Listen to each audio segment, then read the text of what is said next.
Now, today we're going to be talking about understanding your people. And we're going to be doing this through the lens of what can we learn from sophisticated marketing and consumer analytics practices. And I have to say this is a topic very close to my heart. So before I joined Lynda at HSM, I worked for one of the Informer brands in consumer analytics. And I truly believe there are some hugely useful learnings that we can take from that to apply to our thinking around employees. So I'm really looking forward to this session. Now, what do we have in store for you today to achieve this?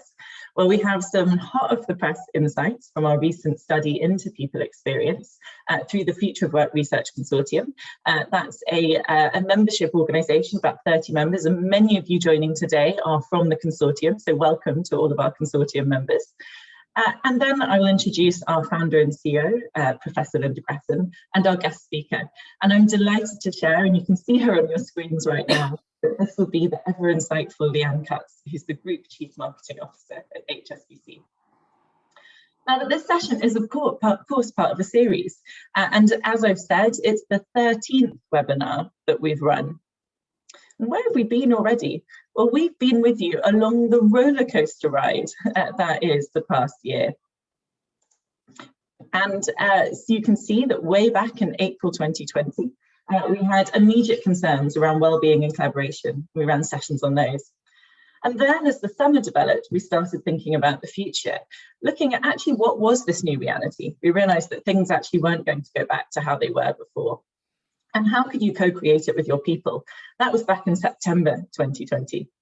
We shared just earlier this year what were the new skills we need for this new reality. That was back in January. And finally, more recently, we've been exploring the role of the manager in hybrid. And of course, we know we're asking a lot of managers in this hybrid setup. And some of the early lessons that we've learned from hybrid coming from Lynda just a few weeks ago. So it's been quite the journey. Many of you have been along with us throughout that journey. And now, how does today fit in? Well, as I've said, we're thinking about understanding your people. You can see that down at the bottom. And by this, I mean truly understanding their hopes, their fears, and their perceptions. We understand the world through our perceptions, of course. So you can build a great people experience that engages and retains as you move into hybrid work. And I know that this is something that's on many of your minds at the moment. Exactly how do you do that? So let's get started. On your screens, you can see the typical things that we see HR collecting data on. And it's a lot, by the way. You can see that all right there. And I think what's been really interesting for me around understanding people during the pandemic is, and we've all heard this, but we've been in the same storm, but in different boats. Now, what are the factors that have been creating those different boats that we all found ourselves in? Well, certainly many of the things on your screen are important. So for instance, if you look at role, perhaps you have colleagues who are office-based and could work from home. Or else maybe you have engineers in your company who've had to go into their place of work. So knowing what role someone does give a better understanding of them. But I think what's been interesting is there have been other factors too. So for instance, people who have dedicated workspaces to work at home. So as you can see behind me, I have a very bare space here. I've just moved house. There will be a bookshelf just like Lynda at some point in the coming weeks, so watch this space. But at least I have a door that I can shut and I can focus. So typically what we're finding is those in more senior roles or not living in expensive cities like Singapore or Sydney, and I know there are a few of you from both of those cities here, those have had those dedicated spaces to work. But meanwhile, you've got others who've been working from their bedroom, in some cases actually sat on their beds or in crowded living rooms with work colleagues on calls, with flatmates, on work calls all around them. So I think what we're finding is you need really nuanced data about your people to truly understand what it is that they need from their people experience. So now I'd like to hear from you, and this is the moment when we're all going to jump onto www.menti.com. What we'd like to hear from you is what other interesting data are you collecting from your people? That's apart from the data that you've just seen on your screen. So go to www.menti.com and use the code 53905047.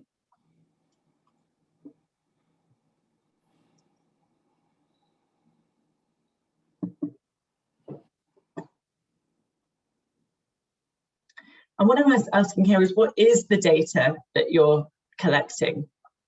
So what type of data are you collecting at the moment? That's the wrong, that looks to me like the wrong one. Perfect. Performance data, employee engagement, well-being. Excellent. Yes, I think we've all been focused on well-being. Work style preferences.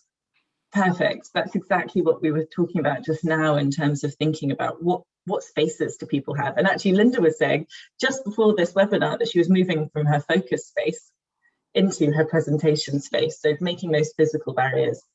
The future of work, ENPS. Yes, that's a really interesting topic, and I think perhaps one that we may hear a little bit more about later today. Flexibility, age profile, work preferences, working hours. So some really interesting data that we've started looking at during this year, and some of you may have been collecting a lot of this data before that year, which starts to build out that much more holistic view of what it is that people need and want from their work experience.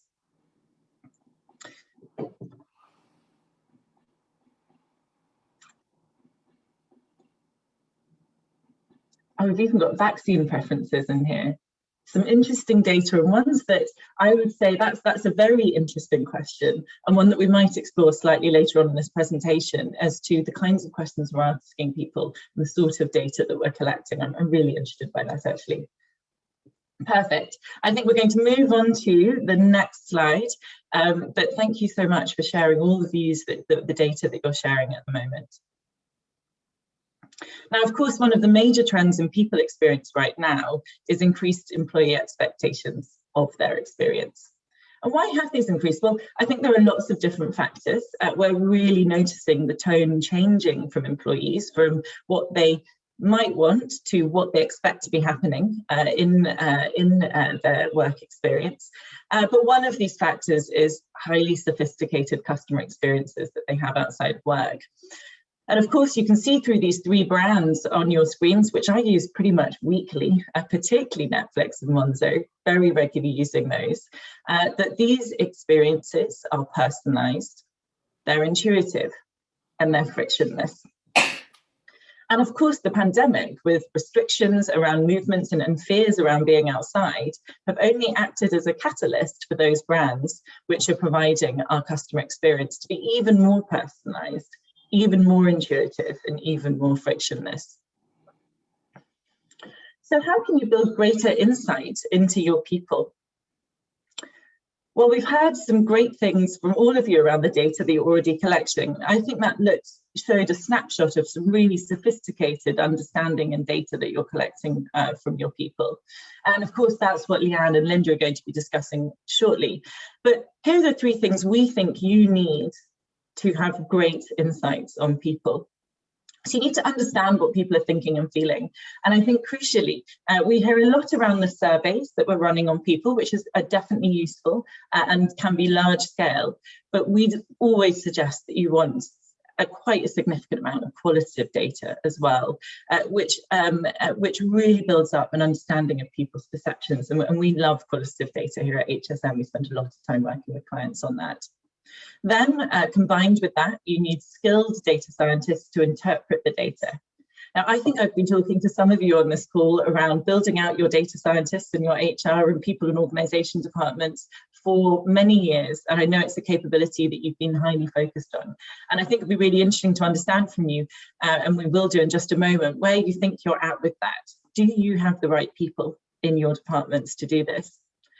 And then finally, you need really good communication between those data scientists and leadership to enable leadership to take meaningful decisions. So what does that look like? Is that fantastic data you're collecting and the great people that you increasingly have in your departments, is that translating into meaningful decisions for leadership?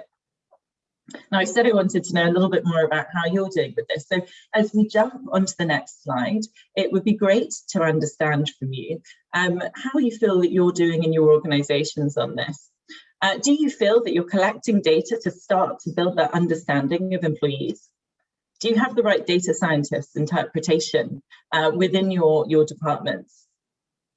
And is this leading to meaningful action for leadership? Perhaps you've got all of the above, or maybe you're not yet there and you've got none of the above. So please do put your answers into the polls here.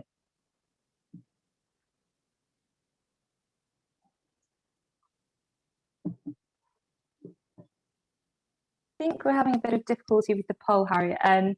So if perhaps people want to put their answers in the chat, that might be easier. Perfect. Perfect. So we've already got a comment from Nicola who says, yes, this talks to some of the new capabilities needing in HR. Nicola, do you already have some of those capabilities? Are those capabilities you're trying to build out? And anyone else? It would be great to understand whether you feel that you're managing to get all three of those together, whether there's one or two that you feel that you're really managing to build out, and which ones are you struggling with still?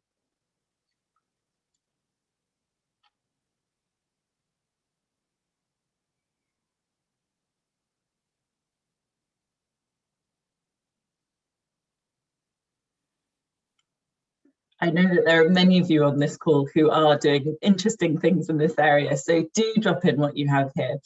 Interesting. George, so no data scientist, interpretation undertaken by the head of people, head of marketing and MD. Very interesting.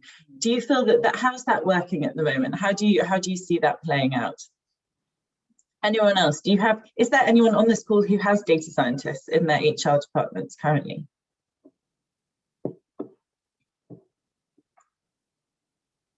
Cheryl, we understand our people and are building data science capability, but the skills, build and attraction of this HR skill set and ability to translate into leadership narrative and therefore action is slow. Cheryl, I think that's probably where a lot of organisations are sitting at the moment. I would say we talk frequently to organisations that are looking to attract data scientists and are, but probably not in the numbers that they're looking for. And then the translation of that into leadership decisions can be challenging. Here we are. And we also have our polls here as well. So I'll talk to those as well, and thank you so much for those comments that we've got coming through the chat. So 34% of you think that you are collecting data to understand your employees. So that's great. And I think that was reflected in our menti.com earlier as well. We could see a lot of different data that was being collected. Only 10% of you have data scientists and interpretation. I think that's really interesting. And I know that Leanne will have lots of commentary and thoughts around that. Leanne, putting you on the spot, but with lots of forewarning around what might happen there. Leadership taking meaningful action, 20%. I think we've seen some really good action from leadership over the past 14 months or so, actually. I think leadership have come out well from this. 13% of you, all of the above. For those of you that are that 13%, we want to hear from you. Please tell us a bit more about what you're doing, what's working, how is it you've managed to get that running. I think that's really interesting. And then 23% of you, none of the above. Well, I'm confident that the thinking and thoughts that Leanne and Lynda will bring after this will start to build out and inform how you might take those next steps. So thank you so much for all of your thoughts around that, really interesting. Jumping on to the next slide. Now, I was really interested to see that we were collecting data around vaccinations. And I think that was really relevant to this particular comment here. So what you're going to find is people will care about purposeful data collecting. Now, they're actually, of course, not going to care about purposeful data collecting, but what they are going to be asking is questions like, why do you need my data? What's it going to be used for? And how much of my data do you really need? And of course, that's all the more important as we have more and more data on people. And in countries such as the US, where health insurance and jobs are strongly linked. And I think there's some really interesting ethical questions around the collection of data, which again, I'm sure that we can delve into around as we move through this time. So again, if you have any comments and questions around actually what is ethical to collect, what we can collect from people, I think that's a really interesting topic to explore. Now, it's my great pleasure to introduce you to Leanne Cutts, our speaker for today. As I've already mentioned, she's the Group Chief Marketing Officer at HSBC, and she's been undertaking a global rebound programme across all consumer touchpoints, such as marketing communications and digital and physical assets. Something you might all have noticed in your day-to-day lives is the refresh of the famous HSBC hexagon logo and the introduce of the brand promise, Together We Thrive. And Leanne, I can't remember which airport it is, but there's one airport in London that you walk down and you have all the lovely images as you walk down to the aeroplanes. Oh yes, Heathrow as well as Gatwick. As well, so it's most of the airports that I fly from. Those are both ones that I use regularly. Leanne takes a really active interest in the people experience of people at HSBC and has contributed to Lynda's research throughout the past year and before. And I remember conversations between Leanne, Lynda and myself as early as May last year around the redesign of work and people experience as a result of the pandemic. Interviewing Leanne will, of course, be our founder, Professor Lynda Gratton of London Business School, author of many best-selling business books, including The 100-Year Life, and co-chair of the West Council on Work, Wages and Job Creation. Lynda and Leanne, over to you. Thank you. Thank you. Thanks so much, Harriet. And Leanne, welcome. And first of all, can I say a big thank you from the whole HR community sitting out there. I can see some of my students sitting there as well. Hi. Because we really appreciate that you are jumping from your expertise in marketing into our expertise in HSM and in human resources. And those of you who know my work know that these, I believe, boundary spanners, people who connect different parts of an organization, are incredibly valuable to an organization. So can I just, Leanne, just first of all, on behalf of us, thank you so much for being a boundary spanner. That's great. I'm delighted to be here. Thank you, Lynda. Oh, it's really wonderful. So Leanne, you and I are going to have a conversation, and I'm also very happy to take a look at the chat as it comes through. We will have time for a Q&A, by the way. So do keep your chat and coming in. Often these are a very fascinating way of us really talking about important issues. Leanne, I want you to start with a really sort of straightforward question, but I think one which our audience are going to find rather fascinating, which is, you know, from a marketing perspective, what does it mean to understand a consumer, and how do you think that differs, if at all, from human resources? Well, thanks very much. I'm delighted to be here. And as you say, I think there is so much work that we're doing together that both powers what we're doing with customers, but I think customers, colleagues and communities, we talk about those as our kind of core stakeholder groups. So it's great to be here to kind of share some of the thinking around that. Yeah. If I think about marketing or my role as a CMO, I call it the Holy Trinity. And there are three really important kind of self-reinforcing principles around what marketing is here to do for organizations. And that is, the first thing is to identify compelling customer insights that leverage your distinctive brand assets to drive business growth. And those are the three things, the 3 points, if you like, of that Holy Trinity. And I need to spend sufficient attention on each of those three things because they are self-reinforcing. So that idea of looking at insights and really digging deep and insights coming from both data from the qual and the quant that Harriet referred to, that also then leverage our distinctive brand assets, because there are things that brands can do. And I think it's whether that's a consumer brand or whether that's an employer brand, to drive business growth, because we are here, of course, to be able to support our organization's goals around growth and whatever dimension that that the strategy is asking us for. So when I'm thinking about those three things, I think actually there's a strong kind of corollary with kind of HR practices, again, around finding those insights around our employees, understanding what our asset, what is our employer brand, and what are those things that are distinctive around it that we want to be able to communicate to both externally and also to our colleagues, of course, as well. And how does that actually propel the business strategy? And so in terms of, when we're looking at, so that's what we're doing in terms of understanding a consumer. Now, we get under the skin of those things, that insights, by fusing data with insight.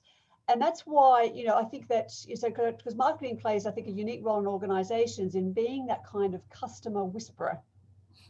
Being kind of, so that we are often the kind of representative, if you like, inside the organization of what the consumer, the customer is telling us about our brand and about that customer experience. And so therefore, one of the things, some of the practices that we use, or some of the data tools we use, because we collect an awful lot of data.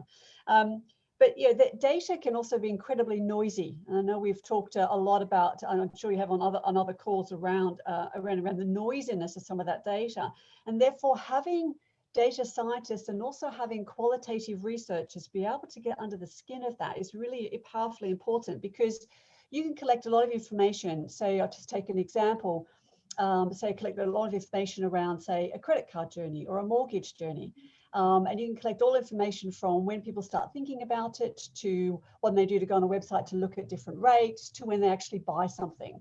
And so if you think about that customer journey, we've taken an approach about having sort of a customer journey mapping tool and a set of tools that allows us to look across that customer journey. Because again, if you're thinking about, say, buying a house, that journey isn't simply around the mortgage application form, or that which, as painful as sometimes that might be. It's often starting way earlier, right? Starting often years before, when you're thinking about your own kind of experience. And also, right through to actually moving into your home and creating a home for your family. So we want to be across all of that, but also we want to be able to prioritize those points along that journey. And I think one of the things that we've wrestled with, which I think again in the HR space and the people experience space is something familiar, is there's a lot of data, but how do you prioritize all of that survey data? And one of the ways that we get to those is that's why customer journey mapping tools are quite so powerful. In fact, we've actually taken the same tools we use for, say, a credit card journey as an example. We've taken that exact same kind of methodology and we've applied that to the graduate recruitment process in HSBC. That's been really powerful.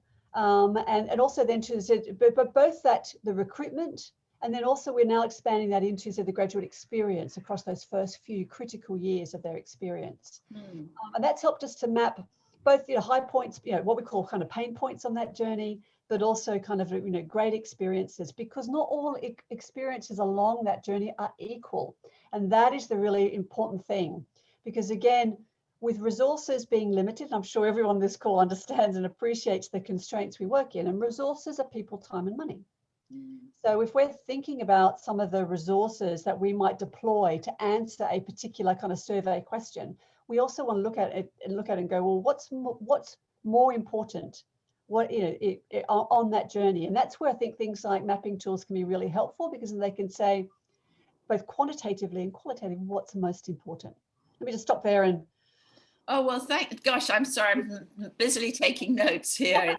It's really fascinating. Let me just reflect back to our audience some of the really important issues, I think, Leanne, that you've covered. One you talked about is data and insight. And I think that's a really important issue. I'd like to come back to that in a moment. The second you talked about, when you look at your own marketing capabilities, the tool that you're finding most useful for human resources is mapping of journeys. And you mentioned graduates, I'd like to come back, and I know people will be sort of fascinated in that. And then you talked about priorities and how important it is to prioritize the data that you're coming out. But I wanted to first ask you, Leanne, just in terms of that survey that we asked earlier on, which, just to remind us, 34% of the people on this webinar said they understood employees. 10% had skilled data scientists, and 20% said that their leaders were able to make meaningful decisions.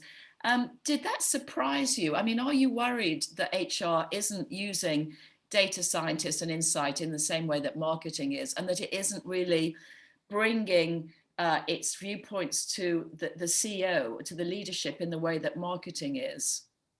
Well, I think what it reminds me is a bit like, because similarly in some of our kind of customer experiences, when we look at some of the data that we get, we go, right, there's such a huge opportunity here if we can unlock this information and be able to put that into the right kind of funnels and the right prioritization, and let's say an innovation funnel as an example, or a new product funnel, etc. And so therefore I think the invitation to this audience is that there's such an enormous opportunity here if we get this right. I mean, we found on on our marketing, I'll just give you one example. When we mapped the customer journey of paying a bill in one of our countries, which I won't name, we found there were 3,500 ways to pay a bill.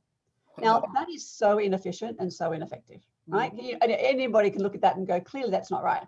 But you'd be and therefore, by simply exposing and revealing that and getting the right people around the table, we're able to bring that down within using some agile practices within 6 weeks to 40. Now, that also released time at the front line, so they could focus on actually more important customer problems rather than fixing some of these other kind of pain points. And actually, so it was just a huge unlock. So my encouragement to this group is to say, look at that information, go, right, if we were to unlock the data, the opportunity, the economic value of this is actually really significant. And we have been able to do that now in our kind of core markets. And so if we apply some of these examples across, we can unlock huge value. And therefore, there's a huge opportunity here to put in data scientists. And then what we found and not only here, but also talking to my peers, is that we are now kind of putting teams of people around from different disciplines, as you said, Lynda, to help focus the attention around the employee and our people experience. And so I know, and again, in scarce resources, asking for a bunch of data scientists, even one or two, can be hugely problematic. And I get that. I've seen that as well in my own organization. So getting one or two is great.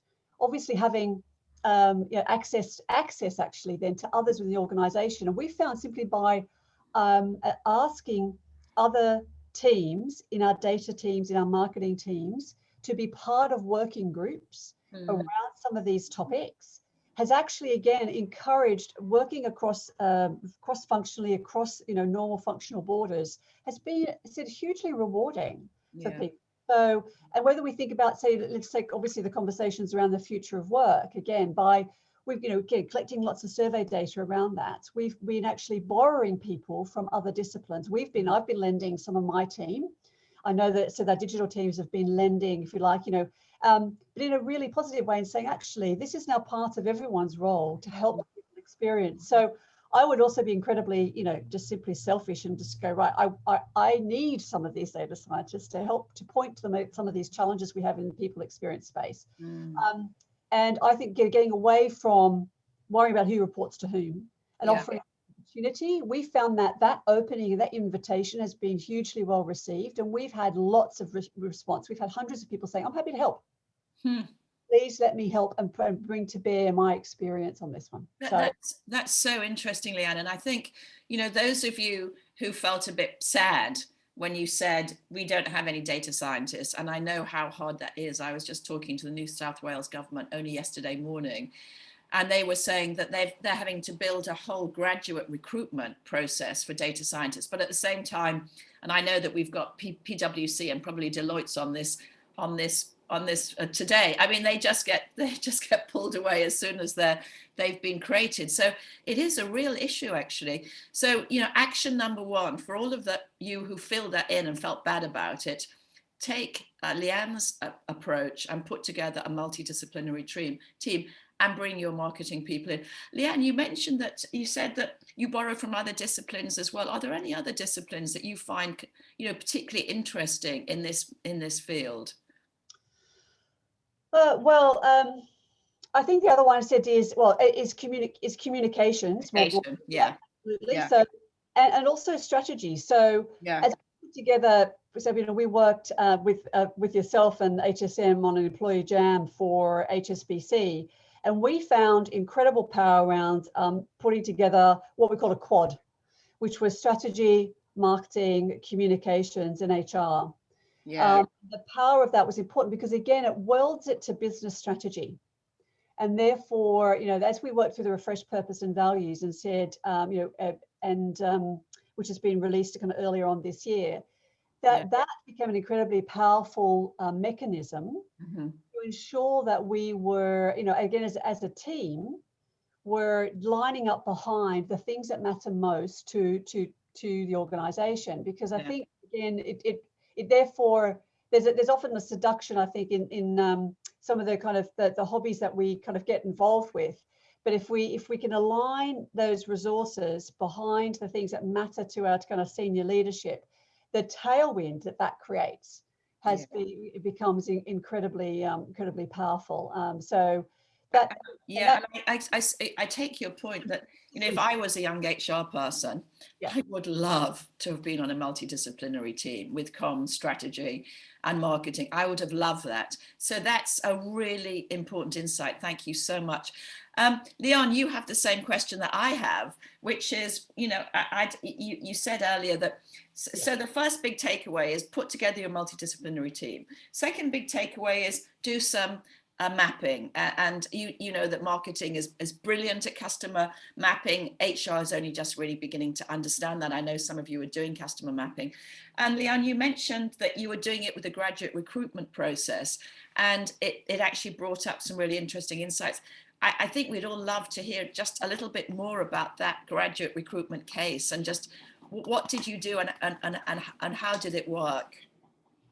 Yeah, so the mapping tools that we use, and a shout if anyone from EY on the call, actually, the tool that we use came from originally EY Seren, and we've adopted it and adapted it, and industrialized it kind of in HSBC.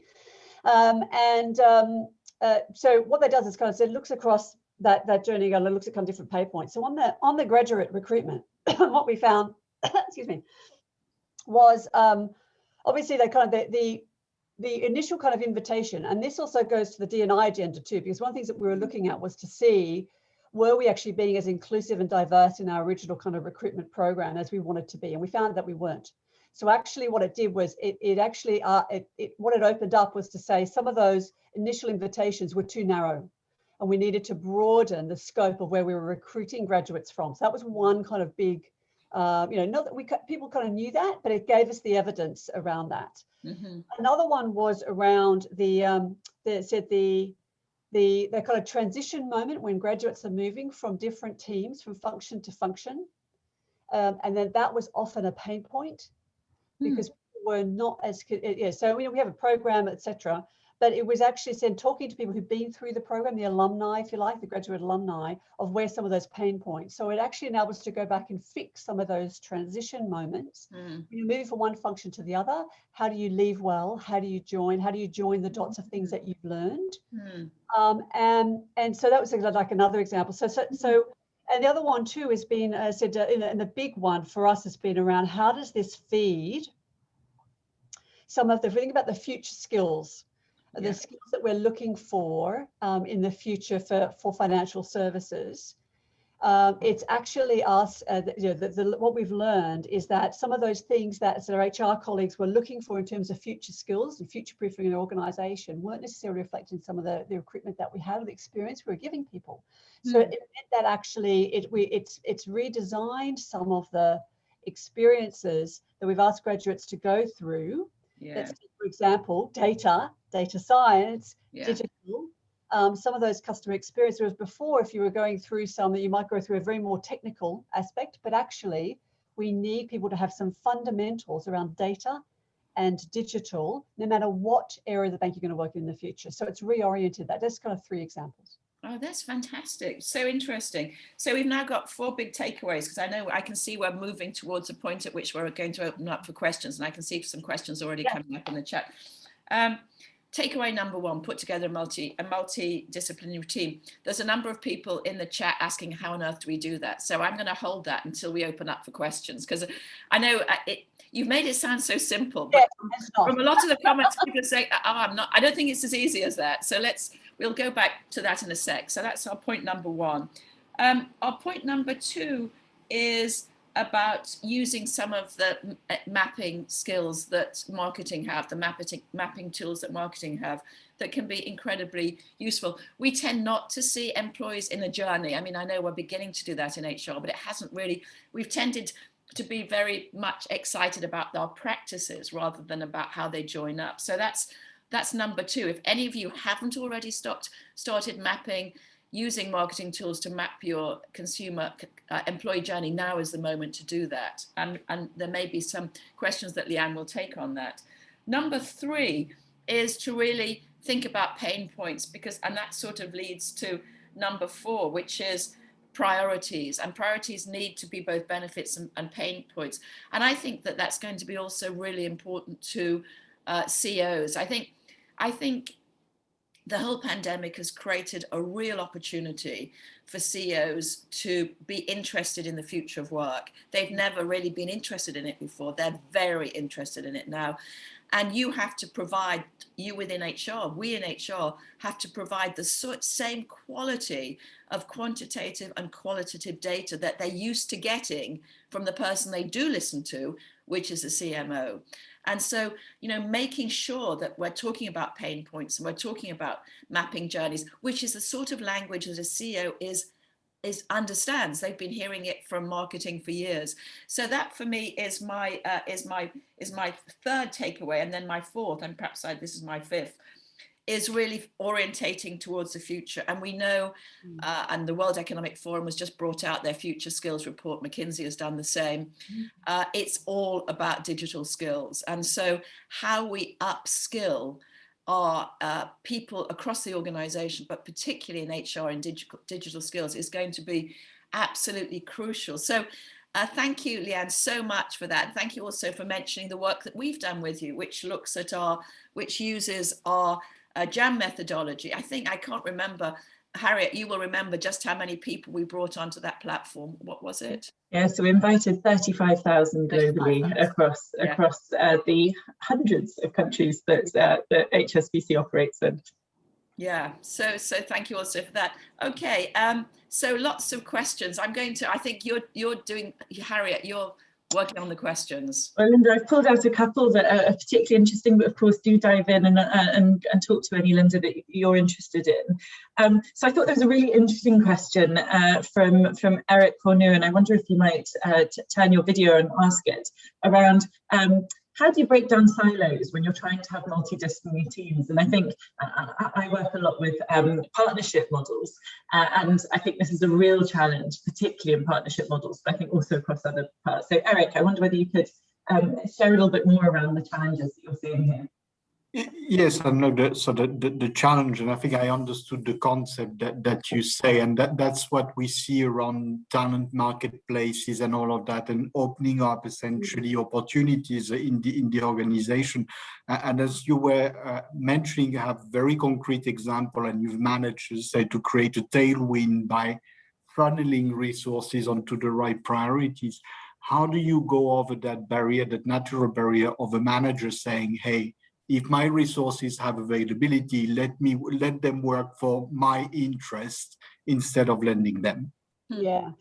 And you're absolutely right, Eric. It's an ongoing challenge. I think that for me, there has to be a bit of carrot and stick around this as well. And it's also, I think it's also asking over and over again. I find if I ask once, I get lots of knockbacks. Right, so you need persistence around this, but it is setting up that kind of case for change. So at the moment, for example, anything around the future of work is getting people's attention, so they want to be involved. So it's picking some of those kind of topical things. The other one is around D&I, just more broadly, and around inclusion. So I've yet to come across any of the kind of senior leaders who wouldn't sit down and have a conversation with me around how to build a more inclusive kind of like team, because that would reflect on them. So I do find that I'm using a way to both celebrate and recognize very quickly the contributions of leaders to lend some of those resources. And I think it's also being really clear on the scope of work. I think sometimes, and this is where I actually said agile methodology can be hugely beneficial here, because you can really time box the requirement or the ask. So you can say, look, we're putting together a sprint, that's for the next 4 weeks or even the next 2 weeks. It would be great to have XYZ person involved in that. It's going to be 2 hours next Monday. And said, by being able to kind of create that sort of like really kind of clear scope of work for the person I'm asking for those resources, that's been that one way I've opened it up, is to use kind of agile, because again, for a lot of our, and I think IT resources came on this one, that's language they understand. It's very familiar, which is right. I can kind of do that. And then, of course, as we all know, one of the huge, organizational glue, one of the most powerful ones, is reciprocity. So this idea that if I do something for you, you'll do something for me. And so therefore, I will often then offer, again, I'll offer, and it's in my gift to be able to offer some of my resources often for something else. So, and I think sometimes we know all the work around reciprocity and how powerful it is as an organizational motivator. And I use that lever all the time. I just wanted to jump in on that, Leanne, because I've just finished writing a case study about Telstra, which is the Australian telecoms. There may be somebody from Telstra on the call today. And again, first of all, they did use agile methodology, and I do think that makes a difference. But actually what they did, they separated their managers into leaders of work and leaders of people. But the leaders of people, part of the way that they were assessed was how much of their resources they gave to other people. Wouldn't that be so that was actually used as an assessment process. Yeah. Yeah, I think Eric and I probably a little bit not as far along that one. That would be awesome, wouldn't it, Eric? But yeah. Thank you very much. Very interesting. Thank you to both. I'm just going to open my window because I can hear the Well, whilst you're opening your window, Lynda, a second question on multidisciplinary teams. This is clearly, Leanne, gathered a lot of interest, and this is from Nicola. A question around IT. So, Nicola, I wonder whether you want to turn on your video and check in on that question with Leanne.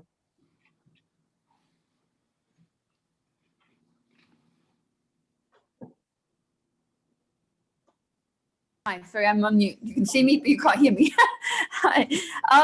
Thanks so much, everybody, and HSM for arranging this very, very, very important topic. Leanne, just something I've been focusing on banks. I think just it's been a situation where often IT it's us and them, and there seems to be this cultural underlying divide between a functional team, particularly HR, and IT. And have you come across those barriers, some of those barriers, and how has your approach and your engagement, particularly with line and project managers in IT, broken some of those perhaps silos? I'd just be interested because they are so important, because they design some of the solutions, or can design some of the solutions that organizations and HR are looking for now to create more effective employee experiences. They are, and IT digital is absolutely, and often they're used interchangeably, but we found there that our IT and tech teams again, and this is where, so they've actually already have a lot of the resort. They've not even they have some resources, so there is a challenge there. The other thing that they do have again is the practices that I think that they've already learned, whether it's particularly around agile. The other thing too that I find is that the other approach that we've used very successfully has been around design thinking and design thinking approaches more broadly. And I found that's actually been a huge way into the IT and digital community, because they are frustrated. They are repeatedly frustrated by repeating the mistakes of the past and often doing things in isolation and having to kind of stitch together the problem, when things don't work or when systems don't talk to each other, being then blamed for the result. So designing it right first time. So actually one of the projects that my team worked on with our digital team and our IT team was around design thinking. And together we created a program. And so then again, this became something that was a point of pride for some of the more junior, particularly around the junior members. And again, this is the area where, back to Eric's about getting collaboration. I've been obviously a big fan of used design thinking principles for some time, but actually I took a really big, huge step back, and of the 2 or 3 members who are reporting to, not to me, but to further down the organization, who were very passionate about that, and joined up with their peers elsewhere. And they created a community which actually rewrote some of the design thinking approach, and it ended up as being the training tool on HSBC University.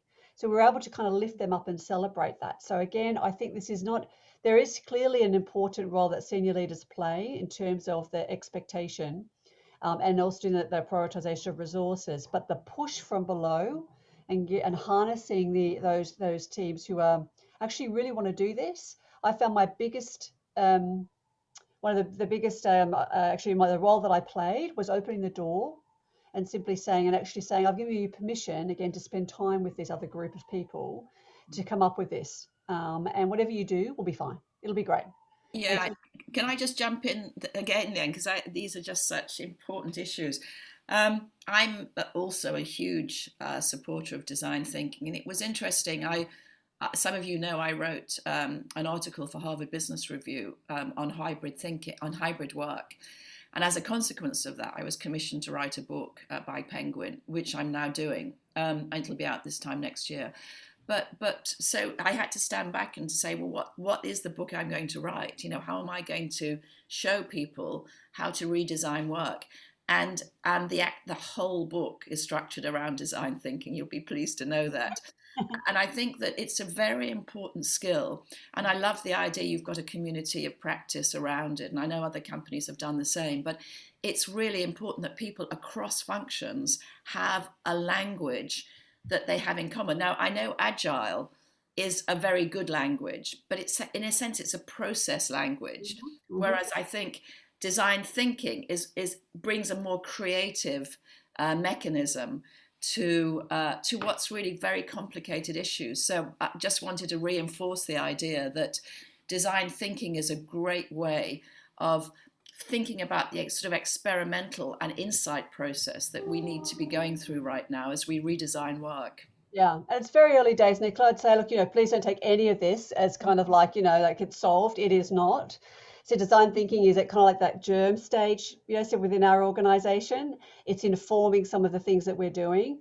But I think it needs to we need that community of practice who are the ones who are going to be doing it for the next kind of 30 years to actually start that together. So I completely endorse that. And even with Agile, we have at the moment, the stats are around 15% of our, we've got obviously large organization, 240,000 people, 15% of them are using Agile practices absolutely consistently. So we've been able to, again, get the data around that.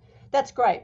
The other 85% sometimes, right? So we've got a huge journey to go. But we're being able to kind of start to map that and also set some goals around that, because you can't, again, the leading in an Agile way is completely different as well. So the leadership skills required to lead Agile teams, I've found from my personal experience, it's very different. I've had to really kind of change my own personal practices to be able to support the team better. Mm-hmm. That's so interesting, Leanne. And we've got Alison Lynch from HSBC actually on the line today, talking a bit around the role modelling of that type of collaboration, that the 4 quad execs, and I think some people on the line might need a bit more of an explanation around who are the 4 quad execs and what were they doing there. So, Alison, I wonder whether you could share a little bit more about the work that you did there that actually we worked with you on that employee jam. Yeah, Alison, she was huge. Go, Alison, please. Hi, everybody.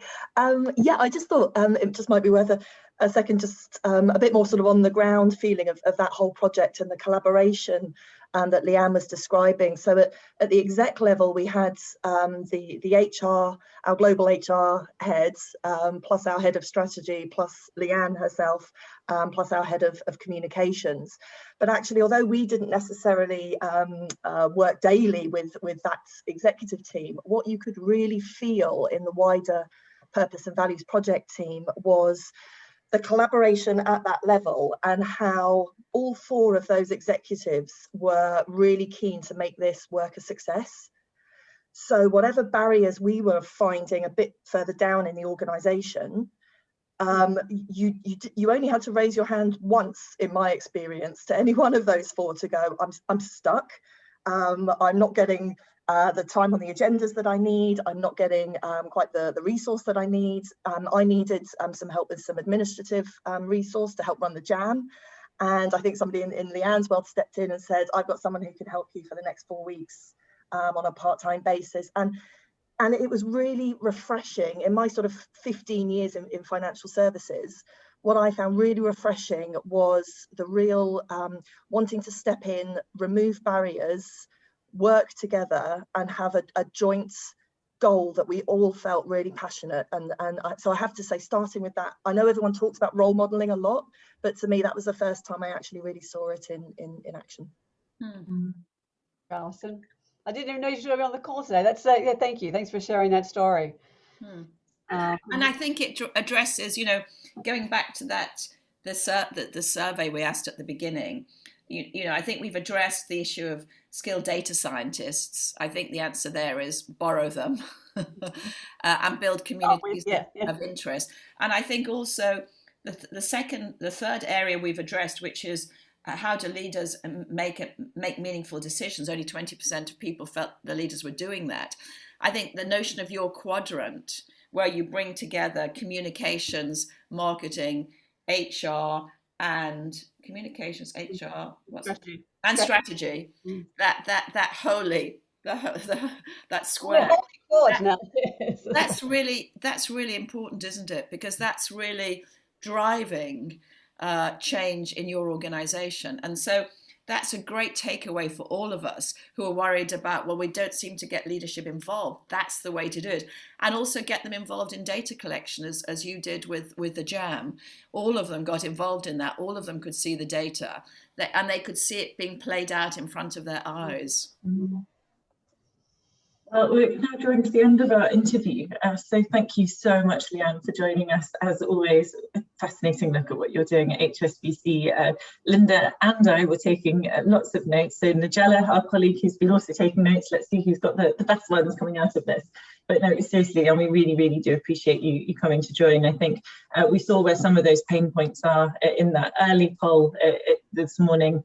And you gave us some really tangible ideas for how you can overcome that, being reciprocal in terms of how you're working, thinking about borrowing, as Lynda says, you've already got great data scientists, bring them together. And then I think really interesting, Alison, from you, that the more senior leadership role modelling that then enabled the teams below to get on with the work that they needed to do. So thank you so much for that. Thank you also to the HSM team who are behind getting the webinar together. It all runs so smoothly, and it's a lot of work that people have put behind that. And to all of you for joining us. It was fantastic connecting with you all. Some really interesting questions and comments, and great to get such a global view of where you're thinking about this. Now, we will be sending the webinar recording and overview of the key insights from today in an email this afternoon, or perhaps overnight for those of you who've joined from APAC, so keep an eye out for it in inboxes.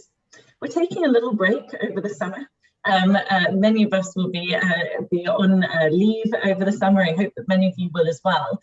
And we will be back with the HSM Pandemic Series on the 14th of September.